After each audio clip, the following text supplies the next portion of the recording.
Salam siswa kelas 2. Jumpa lagi bersama dengan Ibu Ace dalam mata pelajaran Pendidikan Agama Kristen. Nah, di hari ini anak-anak akan mendapatkan materi agama, yaitu pembelajaran 3 tentang saling mengasihi anggota keluarga. Nah, untuk itu kita awali dengan doa. Terima kasih Tuhan Yesus atas waktu yang Kau berikan saat ini. Siswa kelas 2 akan belajar agama Kristen, Tuhan, pendidikan agama Kristen. Roh Kudus tuntun pimpin kami semua agar supaya menjadi berkat bagi kehidupan kami, bahkan bagi anak-anak didik kami. Terima kasih Tuhan, haleluya, amin. Oke anak-anak, nah kita mulai ya. Nah, saling mengasihi anggota keluarga. Nah, anak-anak harus tahu dulu ya, apa itu keluarga ya. Keluarga adalah kelompok terkecil dalam masyarakat ya. Atau bisa juga keluarga adalah orang-orang yang tinggal dalam satu rumah yang memiliki hubungan darah. Nah, jadi ada keluarga yang disebut keluarga inti anak-anak ya. Kalau keluarga inti itu berarti terdiri dari ayah, ibu, dan anak-anak. Nah, tetapi ada juga yang disebut keluarga besar. Nah, kalau keluarga besar berarti sudah bergabung lagi dengan paman, bibi, sepupu-sepupu, juga ada oma, opa, atau oyang-oyang ya. Nah, itu disebut keluarga besar. Nah, sekarang anak-anak ya, pelajaran hari ini mengajarkan kita untuk kita bisa saling mengasihi ya, antara ayah dan ibu, antara orang tua dan anak, bahkan antara saudara dengan saudara. Nah, jadi mari ada firman Tuhan bagi kita di hari ini ya, yang terdapat di dalam surat Yohanes pertama pasal 4 ayatnya yang ke-7 ya. Nah, ibu akan membaca. Bunyinya adalah, saudara-saudaraku yang kekasih, marilah kita saling mengasihi, sebab kasih itu berasal dari Tuhan, dan setiap orang yang mengasihi lahir dari Tuhan dan mengenal Tuhan. Nah, ini anak-anak ya. Ya, kita diajak untuk saling mengasihi, karena kasih itu berasal dari Tuhan, dan Tuhan itu sendiri adalah kasih. Siapa yang tidak mengasihi di dalam keluarganya, maka dia tidak mengenal Tuhan, dan dia tidak berasal dari Tuhan. Kalau begitu berasal dari siapa dong? Ya. Nah, itu ya anak-anak ya. Nah, oke. Ada satu cerita yang luar biasa yang akan Ibu Guru bawakan di pagi hari ini, di saat ini. Nah, ini ya gambarnya. Cerita ini ada di dalam Alkitab, ya. Nah, ini adalah satu keluarga, ya. Walaupun di dalam gambar ini hanya terdiri dari ayah, kemudian ada 2 orang anak. Nah, anak-anak tahu keluarga siapa ini? Ya, ini adalah keluarga Bapak Yakub. Ya, nah Bapak Yakub ini memiliki 13 anak. Wah, luar biasa ya.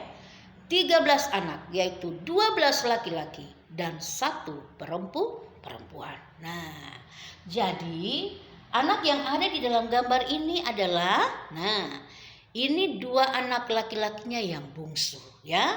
Nah, yang paling besar ini yang pakai baju yang bagus ini ya, karena memang ayahnya itu sangat sayang kepada 2 anak ini ya.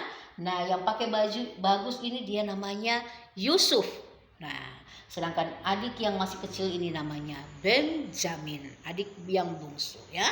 Nah, sekarang mari kita akan mendengarkan ceritanya bagaimana dalam keluarga Bapak Yakub ini anak-anak ya. Nah, ternyata anak-anak ya, keluarga Bapak Yakub ini awalnya anak-anaknya terutama itu mereka hidupnya itu tidak baik ya. Nah, bayangkan mereka itu iri hati terhadap Yusuf adik mereka ya. Mereka tidak suka dengan dia. Bahkan mereka berencana untuk membunuh dia. Mereka menjuluki Yusuf itu tukang mimpi anak-anak ya.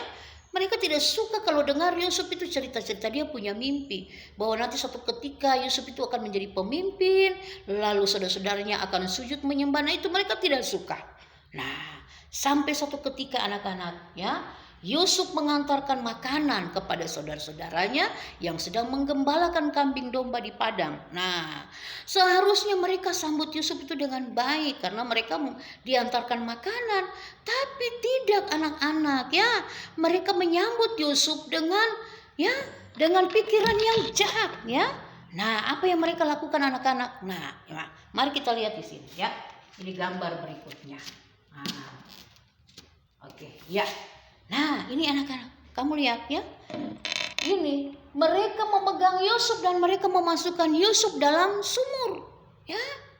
Sebenarnya mereka mau membunuh dia tetapi tidak jadi. Mereka hanya masukkan Yusuf dalam sumur. Yusuf sudah menangis tetapi mereka tidak perlu. Nah, sampai satu ketika ada orang-orang ya dari Midian ya.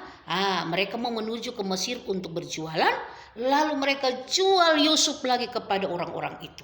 Dan Yusuf dibawa sampai di Mesir. Ya, aduh anak-anak ya kasihan ya. Nah, sampai di Mesir, Yusuf dijual lagi dan dibeli oleh seorang pegawai istana yang namanya Potifar ya. Nah, singkat cerita Yusuf ada di rumah Potifar. Tetapi satu ketika dia harus masuk penjara anak-anak ya. Nah, ini gambar berikutnya. Nah, kamu lihat ya, dia masuk penjara anak-anaknya. Tetapi dia masuk penjara ini bukan karena dia berbuat salah. Ya, dia bukan orang jahat. Ya, dia difitnah dan dia masuk penjara. Namun pertolongan Tuhan itu luar biasa anak-anak.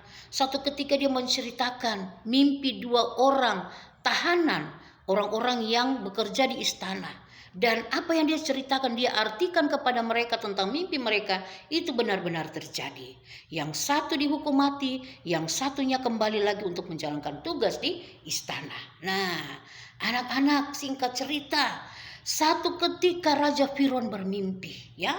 Ingat Raja Firaun, dia sedih sekali karena tidak ada satu orang pegawai pun yang bisa mengartikan mimpinya. Dan pada waktu itu pegawai yang pernah masuk di penjara, yang dia sudah bebas itu, dia laporkan kepada raja.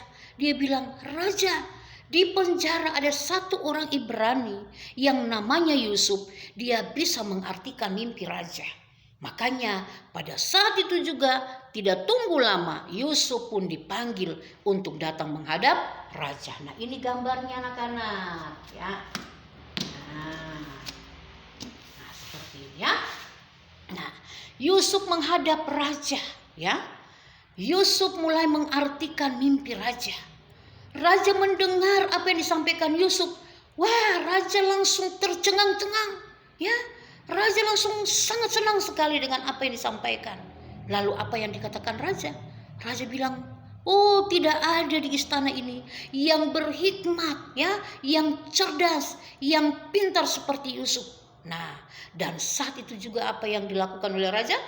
Raja langsung mengangkat Yusuf menjadi orang nomor 2 setelah Raja Firaun ya. Dia menjadi raja muda anak-anak. Wah, luar biasa ya. Jadi dia tidak kembali lagi ke penjara, melainkan dia langsung diserahkan ya pakaian kebesaran ya, mahkota ya, ada ya juga istana. Duh ya, luar biasa ya. Dan saat itu juga Yusuf sudah menjadi orang yang luar biasa di tanah Mesir. Nah, sekarang singkat cerita, bagaimana dengan saudara-saudaranya? Mereka itu tinggal di tanah Kanaan. Nah, lalu terjadi sebuah kelaparan yang besar anak-anaknya selama 7 tahun. Nah, saudara-saudaranya mereka datang untuk belanja makanan di tanah Mesir ya. Karena hanya di Mesir saja yang ada makanan. Dan itu semua diatur oleh Yusuf. Nah, waktu mereka datang, mereka tidak kenal Yusuf. Karena penampilan Yusuf kan sudah beda ya. Yusuf sudah pakai pakaian kebesaran, ada mahkota ya. Nah, sedangkan saudara-saudaranya nih, Yusuf sangat mengenal mereka. Nah, dengan nama-nama mereka masing-masingnya, ada Ruben, ada Simon, Lewi, Yehuda, Isakar, Sebulun, Dan, Naftali, Gad, Asyer. Jadi 10 orang ya. Nah, nanti ada Benjamin juga ya. Ada ya sementara di rumah. Tapi mereka itu datang. Nah, Yusuf mengenal mereka. Yusuf berbuat baik dengan mereka. Ya anak-anak ya, walaupun dalam hatinya sangat sedih ya bahwa mereka pernah ya menyakiti hati Yusuf ya, tetapi Yusuf berbaik dengan mereka. Yusuf memberikan makanan dengan gratis ya. Mereka pulang membawa uang-uang mereka kembali. Tetapi satu ketika mereka juga balik datang lagi dengan membawa Benjamin karena Yusuf meminta itu ya. Nah, sekarang anak-anak singkat cerita, Yusuf sudah berhadapan dengan semua saudaranya, lengkap dengan Benjamin, adik yang sangat dia sayangi. Nah, lalu dia membuat satu trik untuk membuat mereka jerah dengan apa yang selama ini mereka lakukan, yaitu mereka dia menyuruh untuk memasukkan dia punya tempat minum di Benjamin punya karung makanan ya. Jadi ketika mereka sudah kembali pulang, mereka dikejar ya oleh prajurit-prajurit terus Yusuf, lalu mereka dibawa kembali menghadap Yusuf ya. Mereka dituduh seakan-akan mereka itu orang jahat ya, mereka mencuri milik kepunyaan Yusuf. Makanya mereka mulai ya dengan sangat sedih sekali mereka meminta maaf kepada Yusuf. Mereka memohon-mohon kepada Yusuf. Dan saat itu juga anak-anak, Yusuf memberitahukan apa ya yang ada pada dirinya. Dia memberitahukan bahwa inilah aku, saudaramu Yusuf ya. Dan saat itulah mereka berpelukan satu dengan yang lain. Mereka memaafkan satu dengan yang lain. Dan inilah yang menjadi contoh bagi kita semua, bagi anak-anak, bahwa mari ya kita harus bisa saling mengasihi satu dengan yang lain. Nah, untuk itu mari anak-anak, jadilah seperti Yusuf yang tidak mendendam. Dan kita harus saling mengasihi satu dengan yang lain. Oke anak-anak, mari kita berdoa untuk mengakhiri perjumpaan kita di hari ini. Terima kasih Tuhan Yesus yang baik, kami sudah boleh selesai belajar. Dan saat ini Tuhan, kami mengimani bahwa Tuhan itu sangat mengasihi dan mencinta kami, dan Tuhan akan mengajarkan kami untuk tetap mengasihi saudara-saudara kami. Terpujilah namamu, haleluya, amin. Dengan demikian perjumpaan kita sampai di sini.